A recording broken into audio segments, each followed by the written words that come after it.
welcome to this network weaving call. And with you, Hilda Campbell.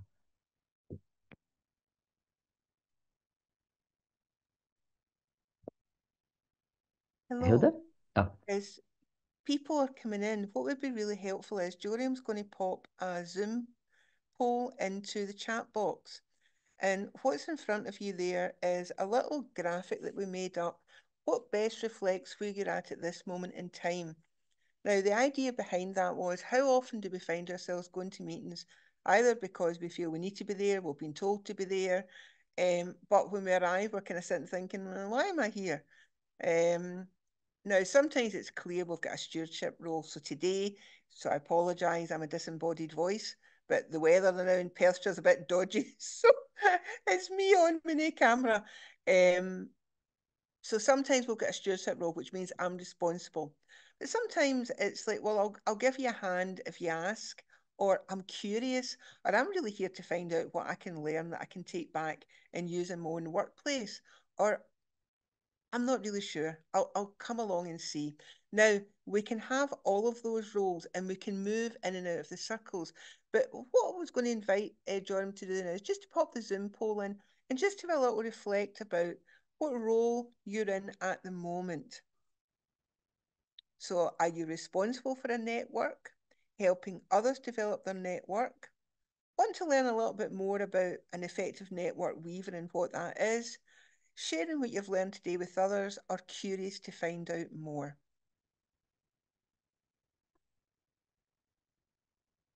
That's super. We've got so many people coming along today, responsible for a network and also want to learn more about effective networking. That's really super. I mean, one of the things that I found really helpful when I attended the original Network Weaving Learning Series, which was offered by Q, and I'm aware that some people on the call today aren't Q members. Welcome. We're delighted to have Q and non-Q members. I'm just suggesting that Q is a great community to be part of. So if you've not already considered joining, then there'll be links and QR codes that we'll share that you can have a little look at and find out more. But when I attended Learning Series through Q, it really made me aware of the fact that we network all the time, but we don't learn how to network. We don't get space to reflect on what's my role within network. So what we're hoping that we're going to be able to do today is to actually take people through a bit of a journey about what is network weaving, what does it mean to be a network weaver, some practical examples from Roisin and Maureen about work that's been done in Ireland, and then get into some breakout rooms to do some exercises as well. So we're hoping today is going to be an interaction of Zoom polls, popping questions in the chat box, having some breakout towards the end, and also some reflective questions. And if there's anything as we're going through this that you think, I would like to find out a bit more about that, please put it in the chat box, because that is being looked at and we will come back and answer the questions. There'll also be links in the chat box to the different resources. So for example, this particular tool here, Mindful Moments in Meetings, there's a link in the chat box that if you follow that link, that'll actually take you to this resource and how to use it. Now, I appreciate the fact that people will maybe continue to join the call. We had 200 people registered today, and we've got 60 people on the call at the moment. But what I'm thinking that we maybe do is we'll just get started. And as people join, then we can welcome people along. So in terms of the poll, I want to learn more about being an effective network weaver, which is great. So I'm really hoping by the end of today, there'll be some things that people have learned that they've thought, that's helpful. And as Joriam mentioned, we do have a special interest group looking at nurturing and weaving networks. There's also a special interest group for network mapping and general interest in networks. And we're maybe looking in the future about how we build links between those different special interest groups too. But there are spaces that if after today you think, I'd like to learn more about that, please, my email address will be in the chat box as well, hilda@cope-scotland.org. You can also contact me through the Q space. Get in touch, because if there's enough interest, what we could maybe do is put together a community of practice, specifically looking at using the tools, learning about the tools and taking that forward. So today offers other opportunities. So if you find, well, I'm still not sure about that, please don't go away thinking, oh, I need to know more about that. Get in touch. Genuinely, I mean that. Get in touch, and I'd be delighted to cover anything else that comes up. Now, I've just popped the results of the poll onto the screen just now, so that everyone can see a little bit about what's there. What you might find as well is that a lot more of us help other people develop their networks than we realise. It's really, it's amazing how many things we do that we don't even know that we're doing. So let's get started. Wee overview of today. Network weaving supported integrated care pathways, because sometimes it's helpful if we actually put it into context. And integration is certainly something that is in most of our minds at the moment, about how we collaborate and connect across diverse stakeholders and groups.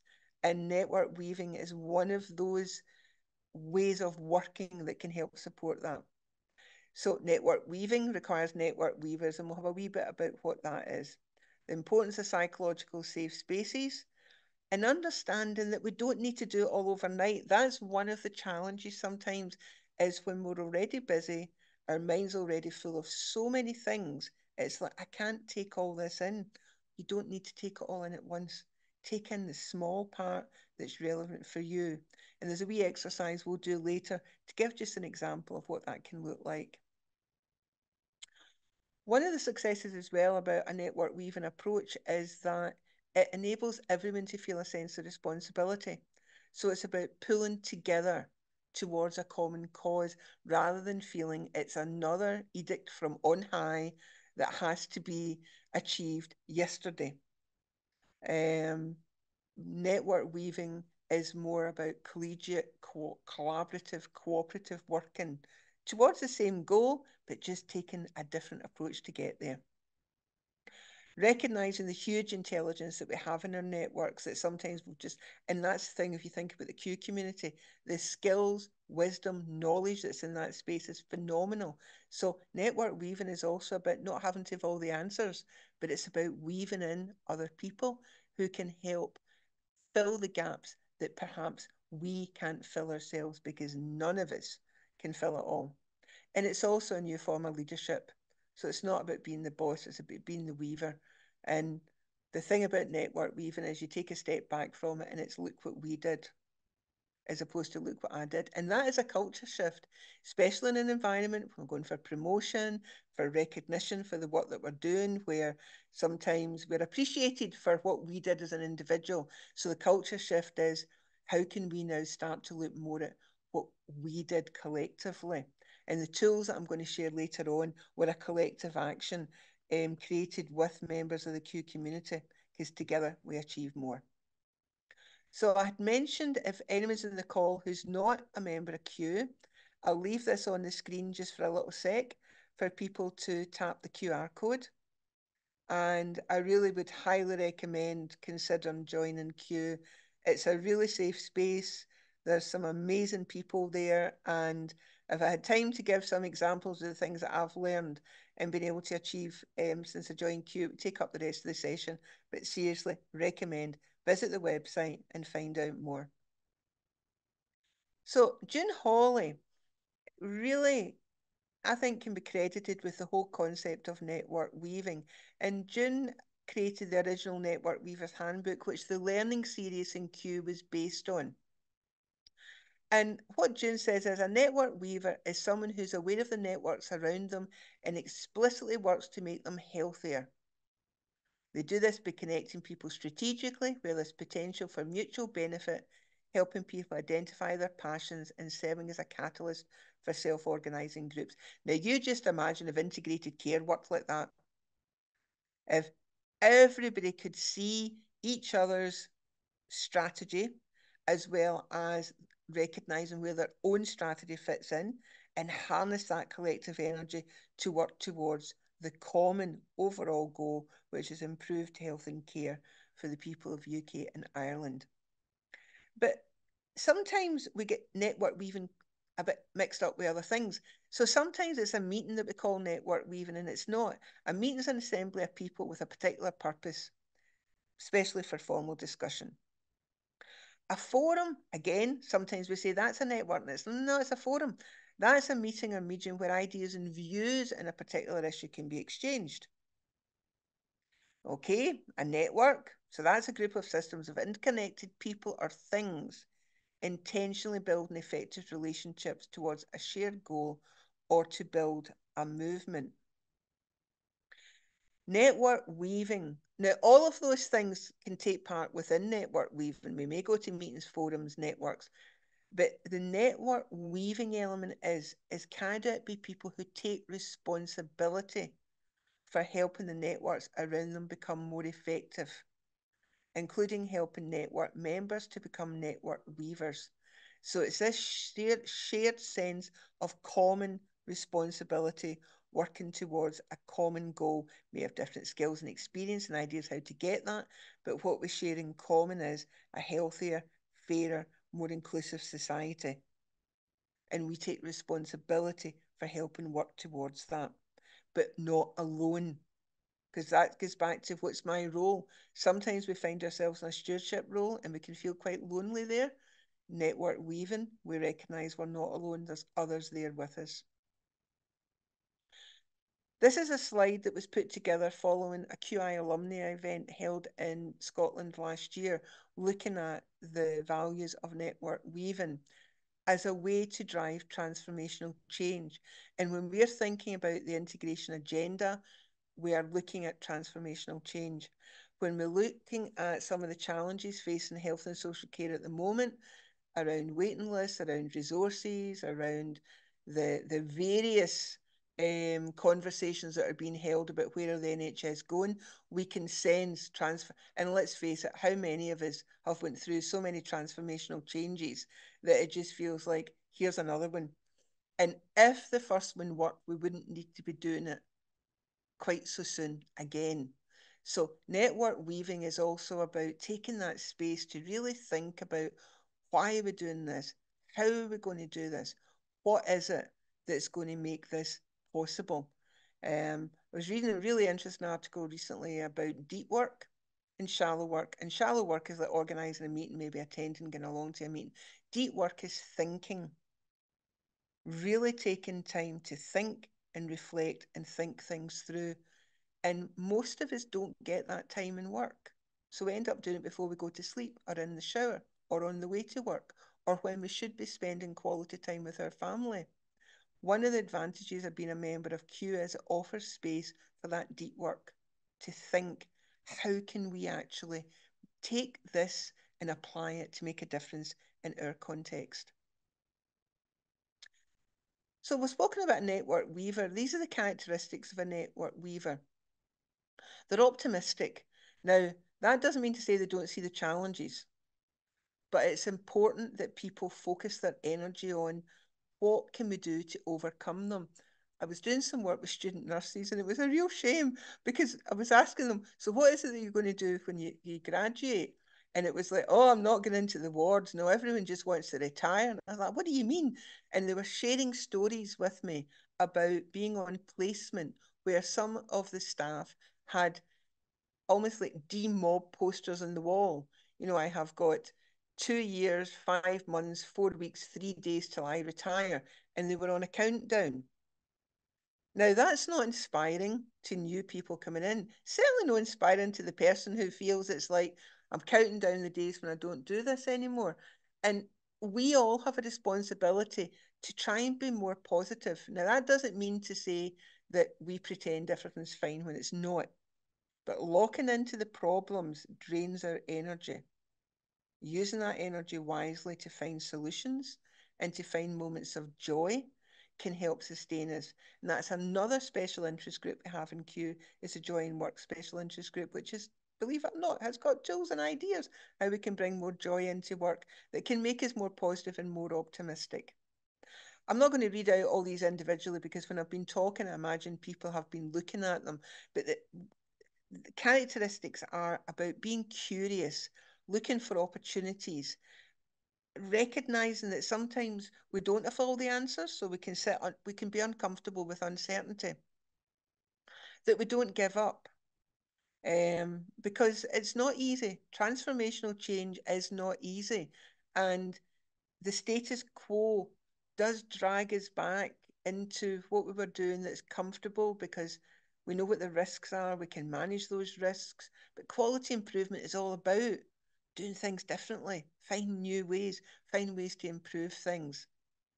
Network weavers also are very generous. They're generous with their time, they're generous with their resources, and they have big dreams, but it's not for their own advancement, though interestingly, quite often a person's career can do very well as a result of being a network weaver, but that's like a kind of byproduct of wanting to make a difference. And I think one of the other things as well is that network weavers, sometimes they can be quiet and reflective. Sometimes they can be quite charismatic, and considered a character. But what is key is this isn't about me, it's about we and what we can do together. Now, we've spoken a bit about networks, network weaving, and network weaver roles. And in a moment, Joram's going to pop up another Zoom poll. But these are the network weaver roles are connectors, coordinators, catalyst or facilitator, and network guardians.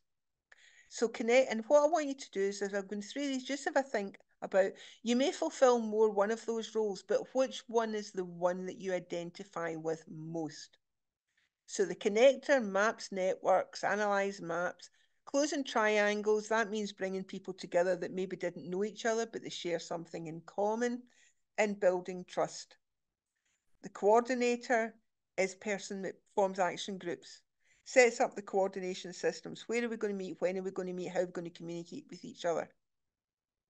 Help each other, and then share back to the larger network.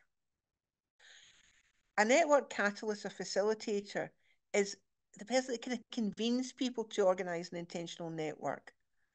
Helps that network to think, what's your vision? What is it you want to achieve? Where is it you want to go? They help with the agenda. If there's speakers going to be coming in, if there's going to be activities, then they would help do things like that.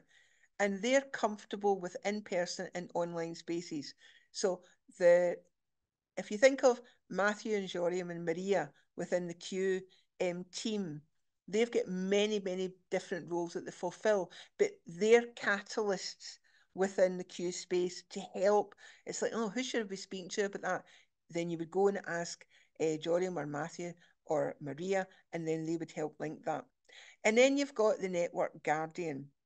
And that's the person who identifies what the network needs, not what they need, but what the network needs. They will set up the more robust communication systems and platforms, helping people use social media and the web.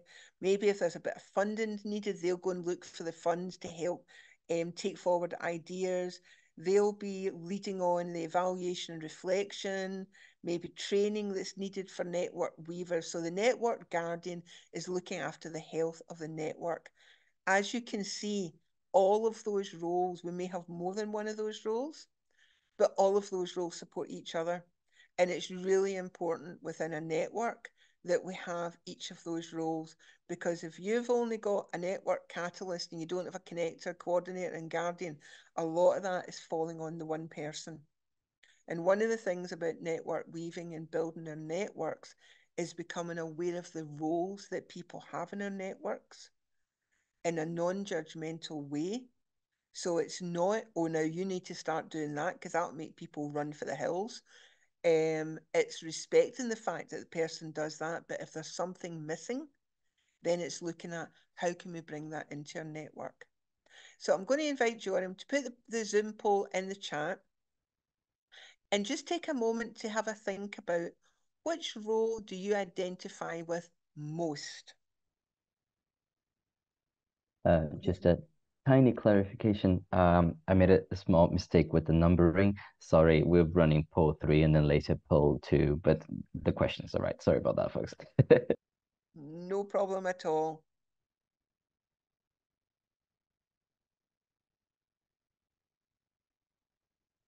What I'm going to do is now you can see we've got a lot of people who on the call at the moment who are identifying most as network facilitator or organizer. And if you're in that role, you can see why having those other connector roles, coordinating roles, network guardians are support for you. Also got project coordinators. It's really interesting. Every time I have done this poll, network guardians are the least.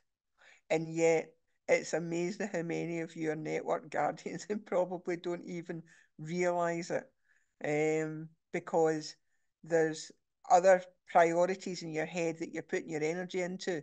So as well as maybe being the catalyst and facilitator or coordinator, or weaver, you may also find you are the one that's trying to help keep it all together. So part of the success of network weaving is when we share that out.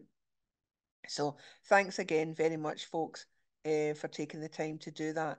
And please remember, there isn't one role more valuable than the other. You need all of those roles to have an effective network. And it's really important that we support each other and look out for each other within that. So I'll just stop sharing that just now.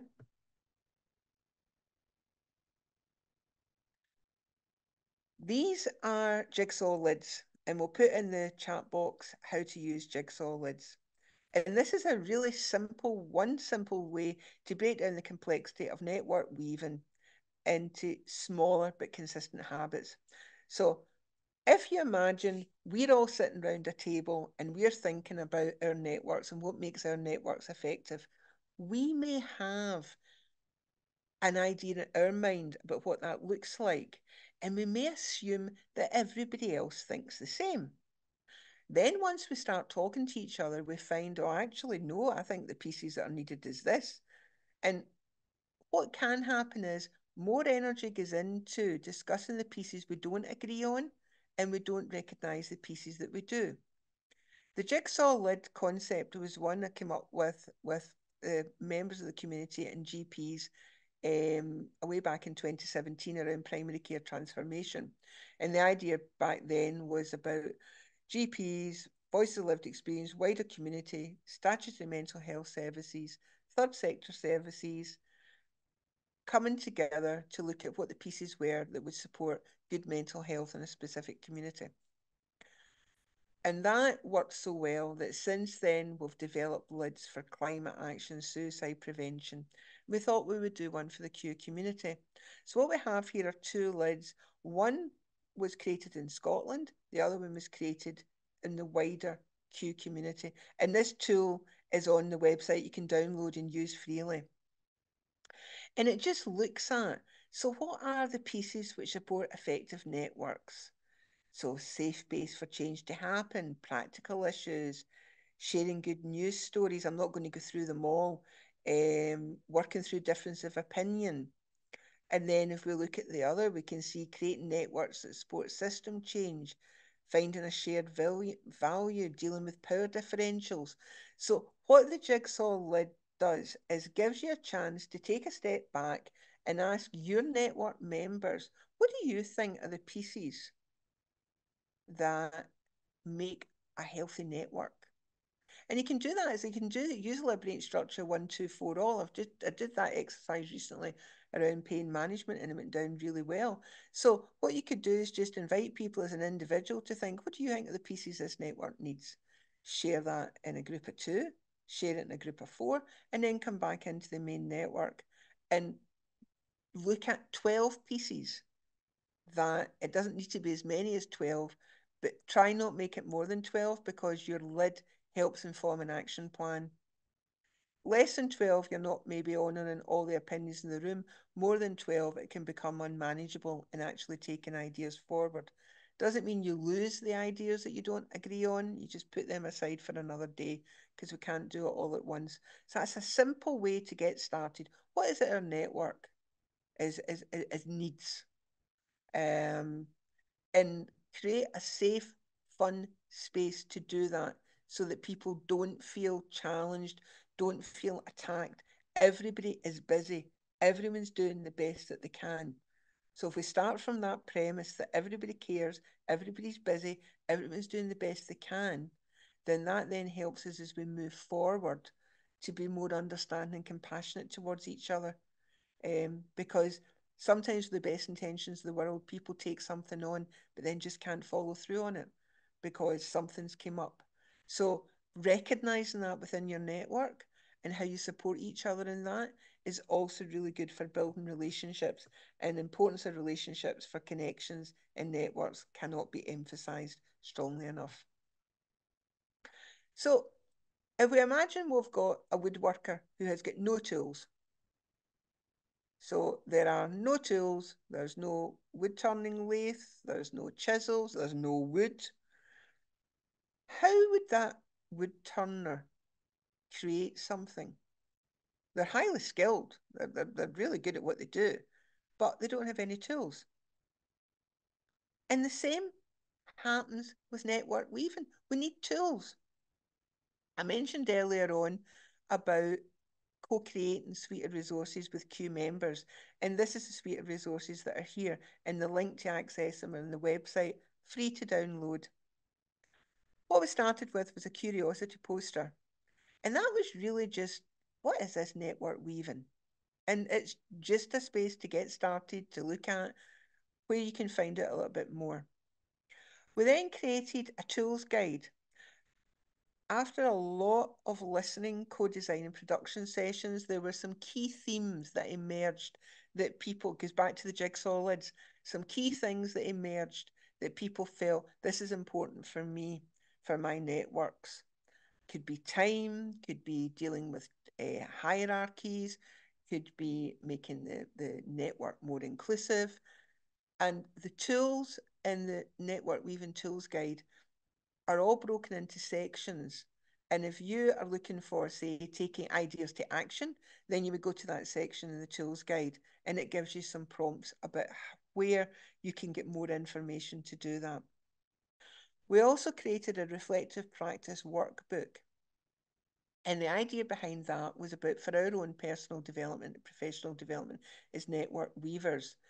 And that can be worked through. You can dip in and out, or you can start from the beginning and work through.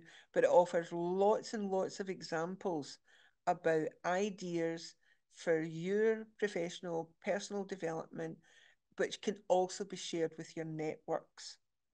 Now, we launched these materials in June 2023. And on our website, they're on other sites as well. They've went into the International Network Weavers Journal, the networkweaver.com, started by June Hawley and colleagues. Also like to thank Kristen Johnstadt, who worked with June and who also worked with us in helping co-create these materials, which June was delighted with. There's been nearly 3,000 downloads of these materials from our site alone. So we're really, really pleased at that. But some came up when we launched them about where to get started. And we thought, you know, that's a good idea because we are constantly evolving and looking at how do we improve this.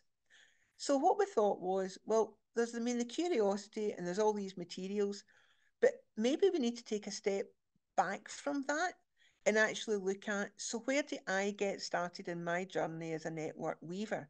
So we co-created a validated self-assessment.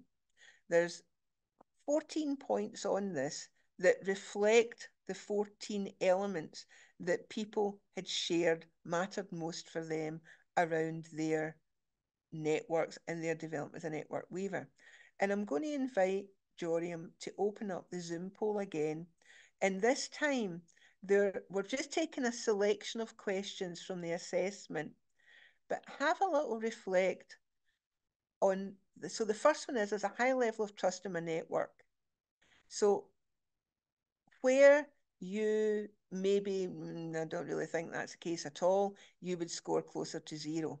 Where you think this is something that you completely and strongly agree about, then it would be 5, and all points in between. So think of a network that you're involved with and think about how much trust is there in the network.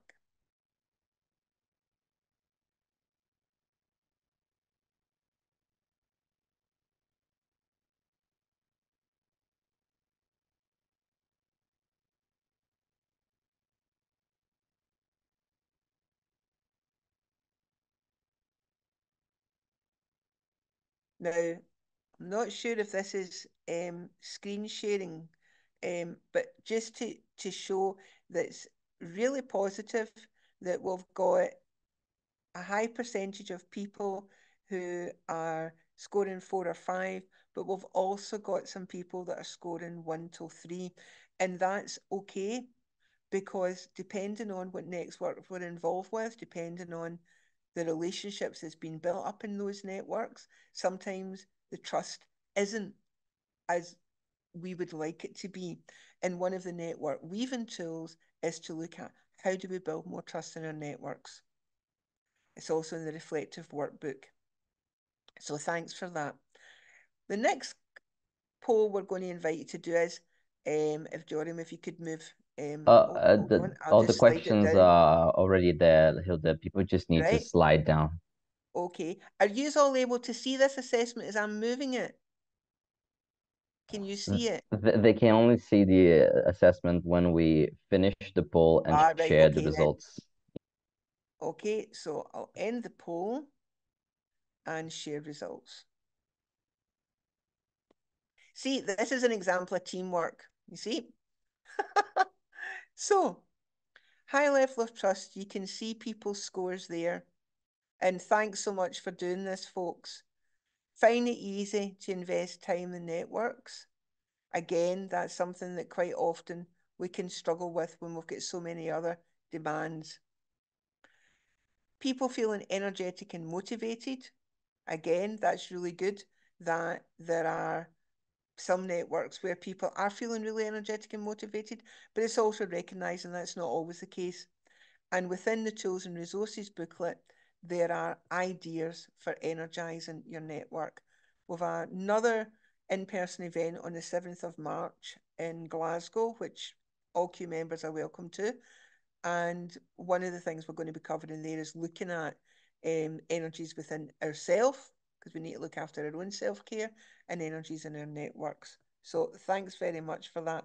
And what I would say is, if you're going to do this assessment, which again, we've shared the link for in the chat box, there may be 3 or 4 areas that you want to focus on. Don't try and do it all at once. Pick 1 or 2 and then take it from there. And again, feel free to drop me an email if you've got any questions about any of that. I'm just trying to find the go forward next slide. So we've already touched on it a little bit, and it's just to really emphasize psychological safety matters. We need to feel safe. We need to feel nurtured within our networks so that we feel safe to move out of our silos.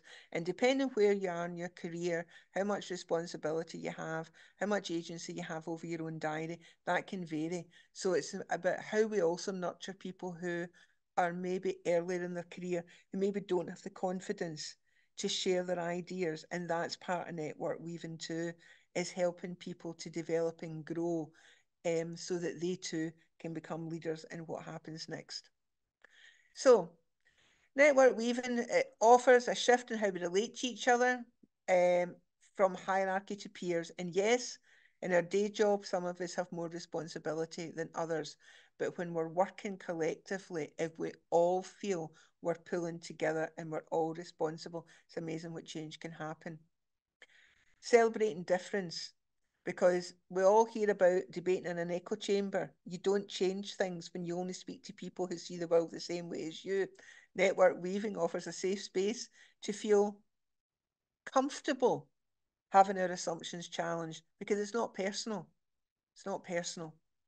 And moving from control to creation, because that really is when the magic happens. So, in talking about the magic happening, I would now like to pass you over to Maureen and Roisin, who are going to give some practical examples of network weaving in practice.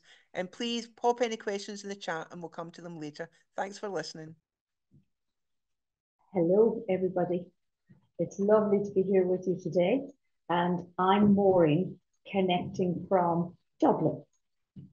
So on your screen,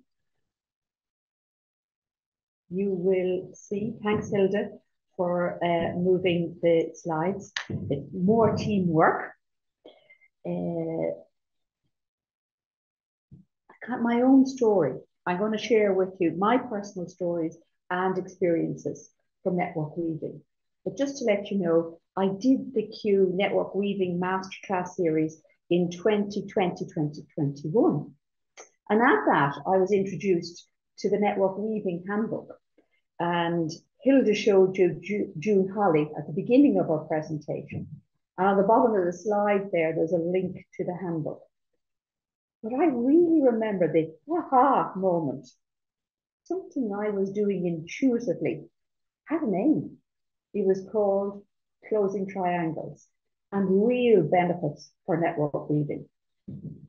This is when one person knows two other people, as you see on the left of the diagram, who don't know each other. And the person who knows them both can see the value in them connecting as they share a common vision, interest, or idea. So the handbook describes this in 7 different levels of activity. You can see this in the triangle on the right, 1 to 7. From suggesting A talk to B, or the other way around, making introductions by email, going further and setting up a conference call to introduce A and B in person, checking back in, following up.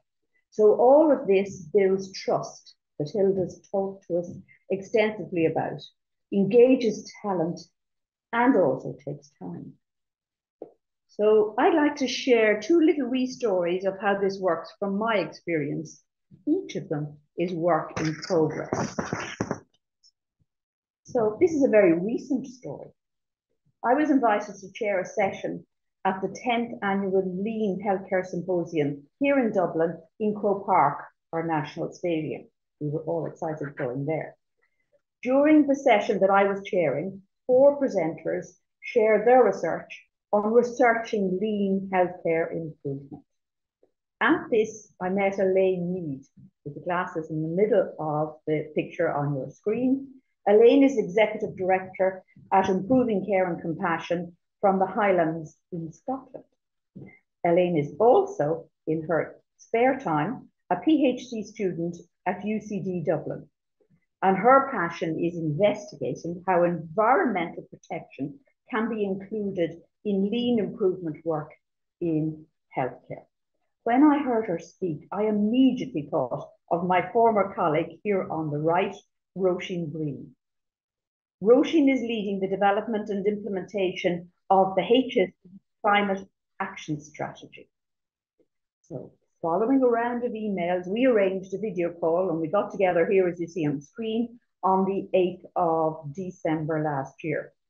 Elaine and Roisin have arranged many further calls and are linking back in person. We all are when Elaine comes to UCD. So Roisin has just extended the twosies by introducing Elaine to Dr. Philip Foley, who is our national lead for the HSE Climate Action Strategy, as you see on the left. So network weaving, closing the triangle and twosies brought us to this story. Moving on to a second brief story. Thanks, Hilda. This all started at the Q Community annual event on the 16th of November last year. Day 1 of the event began with an optional networking opportunity. You'll see the programme in small on the left of the screen. And that used a liberating structure impromptu networking. At this, I met with Tracy Broom. You'll see on the right-hand side of the screen, also a nurse, as I am, and Q member. So we immediately struck up a relationship. Tracy is lead for care pathways and service delivery transformation with the Isle of Man Government Cabinet Office. So it started in London, I'm in Dublin, and she's on the Isle of Man. We shared experiences and identified that we were both working on enabling improvement using QI methods in national health systems for island communities. This time, Tracy had the idea of introducing me to her colleague, who she hadn't yet met. And a number of emails and false starts. My reflection is never give up. We had a video call together on the 19th of December. So in the middle of the picture, you can see Paul Moore, who is the Director of Nursing and Governance at Manx Care, which was established in April 2021. So the government of the Isle of Man are charged to deliver health and social care to almost 90,000 people on the island, and he leads the nursing and midwifery workforce doing that. Paul is passionate about quality improvement and embedding this in healthcare. He discovered Irish connections, as you often do, and in fact, that he'd been in Dublin many years ago, where he presented at a conference where I worked at the time. So we had actually previously met. Paul and Tracy have now scheduled calls, learning from our TUSI connection, and are going to explore ways that they might become more involved with the Q community on the Isle of Man. So these two short stories, next slide, Hilda, thank you, show us how to operate TUSIs from a practical perspective. It's a simple technique for network weaving. The good news is the resources that Hilda shared earlier contain a checklist. On page 43 and 44, you can see it in pink on the right, a little hard to read here, but when you link into the checklist, you'll see it very clearly, how to get you going. So now, having shown you one practical approach to connecting individuals in network weaving, I'm going to hand you over to my colleague Roisin, who will share experiences of connecting people across boundaries in a region and then across a nation. Over to you, Roisin. Thank you so much, Maureen. Thanks, everybody. Lovely to see you today, to see some familiar faces and new faces on this webinar. My name's Roisin Egginton. I'm a program manager in the National Quality and Patient Safety Directorate in the HSC. I hope you don't mind. I'm just going to turn off my video while I'm chatting because we're being battered by Storm Jocelyn here in the west of Ireland at the moment. So it might preserve a little bit of bandwidth, and I'll rejoin you on video again as soon as I finish speaking. So as Maureen said, moving to a regional focus, we'd next like to share with you our involvement in a regional experiential change program. It's the first collaborative experiential program on building change capacity as our acute and community services in the Northwest are transitioning into one integrated health region. The Delivering Change Together program has brought together organization development, program and project management, quality and patient safety with a focus on action learning and, of course, quality improvement in a very integrated way. The program is supported by senior leaders nationally and across the region, and a lot of different teams and directorates across nursing, midwifery, organizational planning and development, human resources, QI, quality and patient safety. It's a great example of how pooling expertise and integrating resources can support change and service improvement at a regional and local level. We had a workshop this time last year, I think it was actually the 20th of January, 2023, where over 150 multidisciplinary healthcare colleagues from across the West and the Northwest regions were involved in networking, workshop, and masterclass, where Helen Bevan, you can see her there in the middle, just slightly off to the left of the middle, she attended and facilitated. So a number of the key messages of the day focused on the importance of relationships in managing change, and they make the biggest difference when it comes to our ability to deliver change. So I have a couple of images up there, kindly shared by Helen on the day, and they really bring home a number of those messages that link really well with our network weaving discussion today. Firstly, that relationships aren't just a priority for large-scale change, but they're actually a precondition for change. The next one, you'll probably recognize this Trojan mouse and this Trojan horse. I really love this one. Having many people across the system who can test out small incremental focus changes to probe a complex problem, those are your Trojan mice. nearly always works better than a large pilot and rollout of projects, our Trojan horses. The third one there is that we need to focus on relationships with people at the operational core as well as senior leader levels to build those coalitions and enable change. And then finally, having a sense of belonging built around a shared purpose enables diverse groups to unite and contribute. And we discussed that, how we could build that sense of belonging as part of the workshop on the day. One of the principal objectives of the program was to enable relationships and networks, including those communities of practice. As Hilda mentioned earlier, the communities of practice can really help enable the development of this integrated health region. And that community of practice model gives a platform connecting people in that whole spirit of learning and knowledge and sharing and collaboration, as well as at the individual, group, and organizational level. So as part of this whole change experiential program, we have 8 COPs, our communities of practice, made up of 59 participants, and the communities of practice are self-selecting. The conveners were trained in a range of liberating structures, which many of you would be familiar with and part of the liberating structure special interest group. Some of the ones we used on the day were impromptu networking, 2510 crowdsourcing, and open spaces. So all of those tools have really enabled them to build and weave relationships actively across their COPs, moving from those old traditional silos of professions and geography.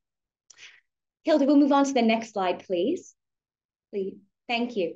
And now this is our national example, and you'll see myself and Maureen there in that picture. It's quite fitting again, because this example is from the Q community itself. So our National Quality and Patient Safety Directorate coordinates and co-hosts a bi-monthly tea time catch-up for community members in Ireland. And many of you who participated in the network weaving workshops as part of Q will be familiar with the tea time as a really good tool and approach for network weaving.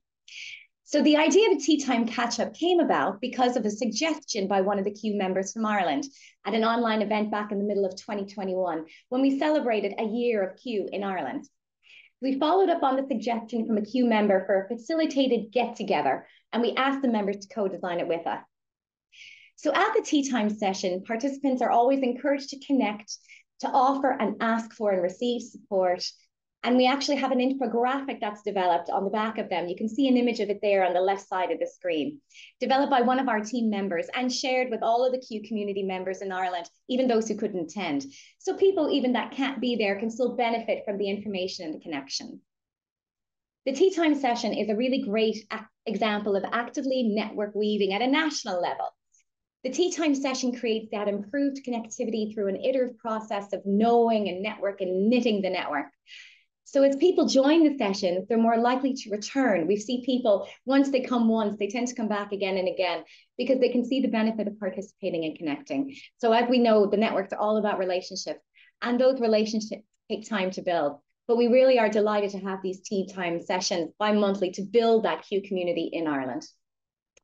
So I'm going to hand you back. I think I'm actually handing you to Joriam now, is it? I'm done with this slide anyway, Hilda. I'm going to put my video back on, and hopefully I can stay with you through the rest of this while the storms hopefully aren't too bad in your neck of the woods. Thanks, Roisin and Maureen. Yeah, what we're going to do, Joriam's going to take us through a social network webbing exercise. But while we sort out chat boxes, we would invite people, because there's been a lot of information that people have been presented with, to maybe just take a moment to get up, stretch, because we sit staring at a screen, so look away from the screen, maybe stretch. And just, there's 3 questions in the chat box. If you feel comfortable, share your reflections on currently create space to nurture my networks by, and nurture myself as a network leader by, and one thing that you may change following what you've heard so far in this session. So just take some time in the chat box. Because I'm screen sharing, I'm not able to check the chat box, but when people go into their groups, I will look through the chat box, and if there's any questions or anything that's come up there when people come out the breakout rooms, then we can look at that.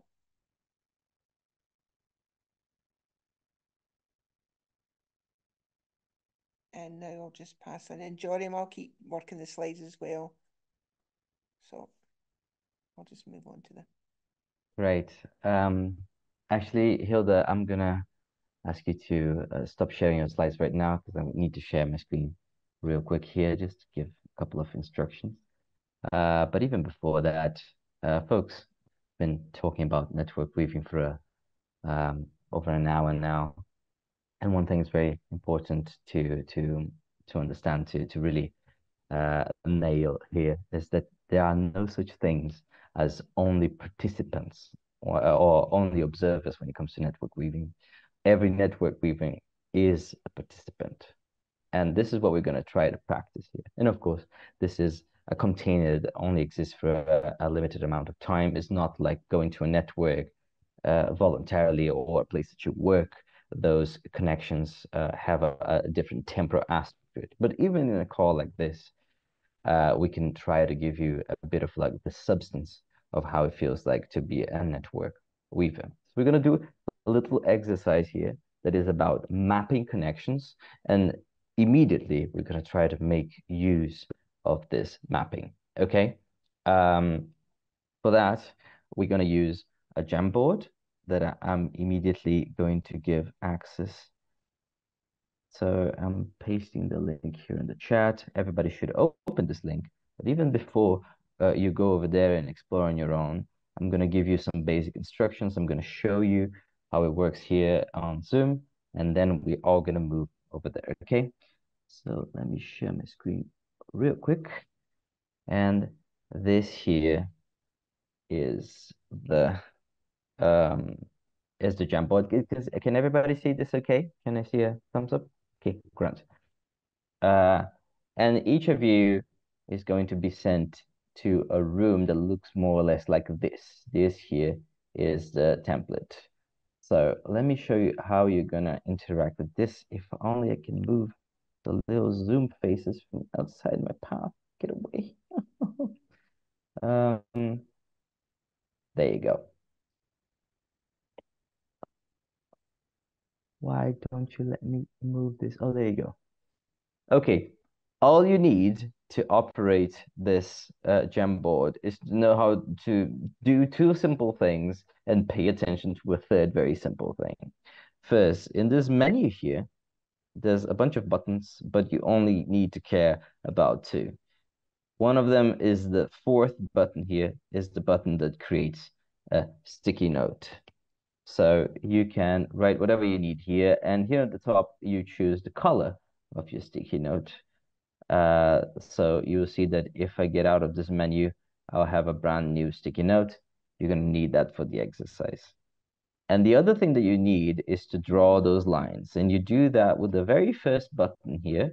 If you press the button, you will be able to choose what color you're going to write. And since the background is black, I would recommend white. And once this is selected, you can draw lines. Simple as that. So first button, fourth button, you can ignore the rest. It's not important. And the last thing that you need to pay attention to is this little button here at the top of the screen that now says 2 out of 20. You will see that there's a lot of pages here, 20 to be precise, and each breakout room also has a number. So whenever you're sent to your breakout room, go to the specific number of your breakout room. So if you're in breakout room 7, go to page 7, that's your page. If you're in breakout room 14, go to page 14. So this is all the technical aspects you need to understand. Now, what are we going to do here? This is more or less how we're going to start our exercise. You first put your name. If you want, this is absolutely optional, but if you want, also put your details, something like that. So the people who are with you in the room know how to contact you. And I don't know if you remember, but this is how the template looks like. And it starts with your name and a bunch of spaces. Those spaces are your expertises, your areas of interests, the online spaces you you inhabit and that you visit frequently. So the blogs you read, the forums you're part of, the networks you're a part of. So this is a way to inform the other people in the room. What are your spaces, where they can connect with you, through what topic of conversation or topic of your professional lives you can connect to one another. This is you putting your cards on the table. And of course, nobody here will have a total explanation of who they are. But if in a few topics, you could tell people, this is the best way to connect to my world. What would you put here? So the first part of the exercise is just a reflection on that, and we're going to fill in those spaces. Maybe some people will have 3, maybe some people will have 7. It's fine. Then we move to the second part of the exercise. It's actually the network weaving part of the exercise. That we're going to start to make connections. Hey, we're part of the same group here. Oh, you read a blog, and then you can ask the person, what blog? And when you ask a question, don't forget to add your name so the person can talk to you about it afterwards. Oh, we found another person who is also part of the same group here. Oh, Cleo invites you to events. I also know Cleo. Where do you know Cleo from? So more and more, you're going to populate this board here with questions, with connections, and you're going to little by little start to understand what is the middle of this web. What are the conversations you can have later? What if you share something, how can you share it together? So you first map out what are the possible connections, and then it's much easier to connect with someone when you already know what this group is about, what are the main topics of interest. So before I move on, because the next, and also just a recap. First, I'm going to invite you to fill in those spaces. And then on the second part of the exercise, I'm going to invite you to start making those connections and to also open your mics and start asking each other questions and start probing how those connections could be formed. And before I leave here, is there any questions? Right now, I also can't read the chat. So if my other co-host could give it a look if there's any questions there. No questions. Yes. Grand.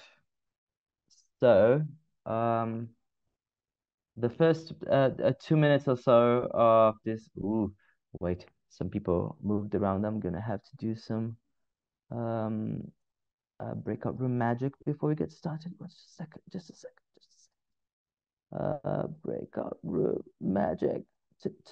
Nobody's gonna be alone ever. You go here and you go here. If you find yourself alone or with only one other person in your breakout room, as soon as we get started, give me just 30 seconds and I'll send somebody with you. Okay? Don't forget to check your breakout room number and go in the Jamboard to the appropriate page. And I'm going to be here in the main room if anybody has any sort of technical problems. This exercise lasts for around 18 minutes, and the first part is around 5 minutes. I'll send you reminders. Okay? So let's press the button. We don't have a lot of time, so let's make this quick, but I'm always very curious. Is there any particular bridge, particular connection that stood up to you in the past 15 minutes? I've got one. I think without a common purpose, you're probably not going to have that many lines to connect if you've got, because I think a lot of us were working in different areas. So we had some common ones, which was around Q and LinkedIn. But generally, I think if we've all come from different backgrounds, I think if we were, so a lot of my stuff was quite local. And I think if I was doing it with more local group, we'd see a lot more lines. But yeah, that was just my initial thoughts. That's good. And there's always the sort of tension between the more global and the more local you go, right? Tracy, please. Yeah, I think quite the converse from Liz is that we were all coming from completely different backgrounds, and I think it surprised us just how intertwined all the lines were. So by just posing a couple of questions, we realised that how somebody had articulated a particular area that they were involved in was actually all the areas that we were involved in, just in different sectors. So there was a commonality across that. But also the other thing, Joriam, that we all, I think, said was stopping, pausing, and thinking about all the areas we're involved in was actually quite difficult because we just naturally do it in our day-to-day stuff. So I think it was just that reflective moment then as well. It wouldn't be fun if it was not difficult, right? Right. um, Folks, I'm just very aware of time, so let's hear from Robin, and then let's move on. I'm sorry if anybody had other reflections, but Robin, please. Really, just to echo what Tracy said, that actually, the words we all used initially to describe what we do and where we interact were all quite different. But then once you talk about it, you realize lots of the underlying skills and networks have a lot in common. I'm glad to hear that, folks. And honestly, I'm super glad to even hear the counterpoint with Liz's opinion, because that's it. Networks are messy. Networks are not linear. There's no model I can give you that is going to work 100% of the time. So the models we use are models that ask a lot of questions, that invite a lot of reflection. And we know that the end result of those processes will always necessarily look different because of the nature of this flexible and even abstract nature of what we're working with. So learning how to ask those questions and how to process the answers is the only way to go, knowing that the answers will forever be different. Even in the same network, if you ask the same questions 1 year from now, you will find a completely different environment. But that was my bit. I hope that you experience a little bit how it feels like to be a network weaver, to be the person who is trying to find those connections, trying to establish those bridges. And just with the little experience you just had, think about it.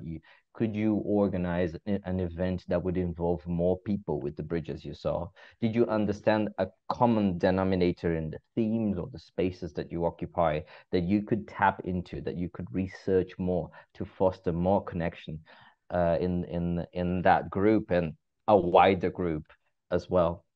So that's what I had to bring to you today. And I believe now the word goes back to Hilda. Is that correct? Am I right? Brilliant, Joriam. Thanks so much. And thank you, everybody who went into the rooms. I think just to echo what Joriam was saying, that there are different connections that we have, and it's about how we build on those connections. My reflection from my own room was that there was 3 of us in the room, and 2 were coming from a more scientific background, but it was amazing when we all had in one way or another improving the lived experience of people using services or patients. All of a sudden the lines all started to converge, and there was a conversation was happening within there. So it's definitely an exercise worth repeating. So what we would just like to remind people again is that if people aren't a member of Q, please consider about joining. There's many special interest groups where you can carry on the conversations further. Today's session is being recorded, it'll be sent out. I'll also do a brief flash report, which is just capturing some of the things that we've spoken about that's also there for people. And just before we close, a couple of things. One, if you're a member of Q, and you would write to like a blog about either your experience at today's workshop or using network weaving resources, then Katie very kindly has invited you to contact her, and she has an organisation who can offer support to copy edit the blogs. So if that was helpful, that's there. And if people don't mind, in the chat box, thinking about network weaving and leadership, what their thoughts are around how network weaving can support leadership, what would help you develop your skills as a network leader, and overall how you found the session today. And I would just like to say thank you so much for making the time to come today. And please, Hilda@cope-scotland.org is my email. If there's anything that's sitting with you and you think, that wasn't clear, I'd like to explore that in a bit more, do drop me an email. I genuinely mean that. And I would be delighted to be of service if I could be. I'm going to come off the screen share, and I really am sorry that you aren't seeing me and I'm just this disembodied voice. But if anyone's got any questions as well, before we close, please just come off mic and just share. See how much time we could save if we. That's what's good about effective networks. You don't need to reinvent the wheel. You know, you don't need to rewrite it and rebrand it. Take what's there and build on it. I mean, that's what we did with the Network Weavers Handbook. It's June Hawley's original handbook. What we are doing is it's like a baton. You pass it on, you build on it, rather than reinventing the wheel.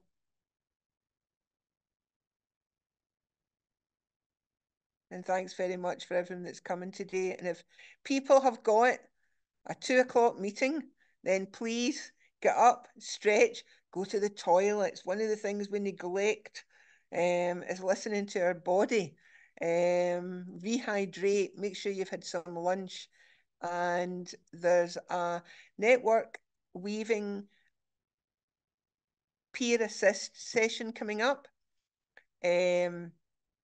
where people can bring their network challenges, and we use the process of co-consultant to go into groups and discuss in a confidential, safe space, a network challenge, and then getting support from peers, because usually it's similar challenges that we're facing. So very welcome to come along to that.